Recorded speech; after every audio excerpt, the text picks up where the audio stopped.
ইলিয়াস হোসাইন, আপনি আসলে আপনার ইমেজটা কেন নষ্ট করলেন? আমি ইলিয়াস হোসাইনকে বলবো, ভাই সব জায়গায় গালি দিতে নাই।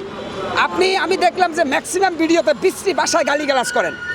না না না না ভাই, আপনি একটা শিক্ষিত মানুষ, আপনাকে সবাই প্রশংসা করে, কিন্তু আপনি যদি বস্তি এবং টোকাই পোলাবেনের মতো মুখ খারাপ করেন তাহলে আপনার গ্রহণযোগ্যতা ধীরে ধীরে কমবে। এটা তো অবাক হওয়ার কিছু না।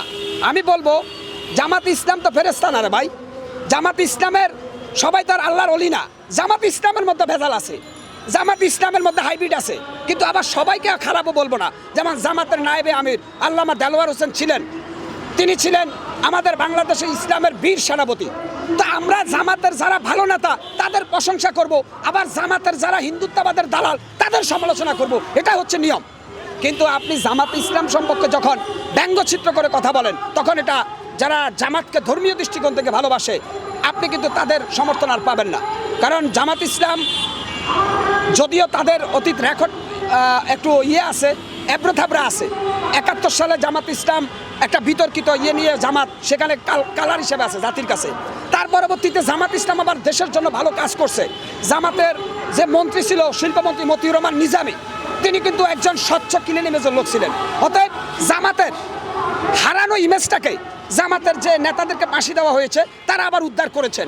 কিন্তু সাম্প্রতিক আবার এই যে জামাত ইসলামের ভিতরে কিছু নেতা ঢুকছে, হিন্দুদের মন্দিরে গিয়ে তারা গীতা পাঠ করে। জামাত ইসলামের অনেক নেতাকে দেখতেছি রাত জেগে মন্দির পাহারা দিচ্ছেন। কারণটা কি ভাই?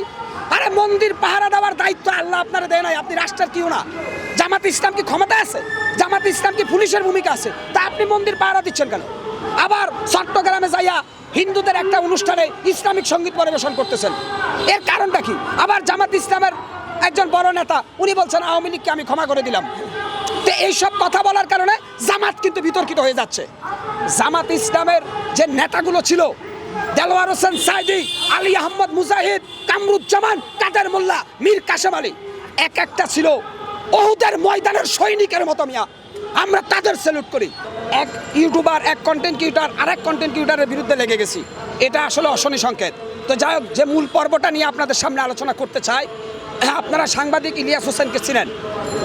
আমি উনাকে খুব প্রশংসা করি, সাংবাদিক ইলিয়াসের, যে বাংলাদেশের সাংবাদিকতার জগতে ইলিয়াস হোসাইন প্রবাসী সাংবাদিক হিসাবে তিনি উজ্জ্বল নক্ষত্র আমাদের জন্য। কিন্তু আজকে সেই ইলিয়াস হোসাইনের একটা ভিডিও আমাকে হতবাক করে দিল। তিনি জামাত ইসলামকে নিয়ে একটা বক্তব্য দিয়েছেন, আমি জামাত নিয়েও বলবো, তবে ইলিয়াসের কথাটা বলি। ইলিয়াস বলেছেন 12 ভাতারি জামাতের নতুন ভাতার ভারত। এই যে একটা কর্কশ ভাষা ইলিয়াস হোসেন জামাতকে নিয়ে তিনি বললেন, তিনি তো অন্যভাবেও সমালোচনা করতে পারতেন। কালবেলার সম্পাদক সন্তোষ শর্মাকে কেন দাওয়াত দিয়েছে, কেন তাকে নিয়ে একটা সভা করছে জামাত, অবশ্যই এটা আমাদের সকলের জানা উচিত।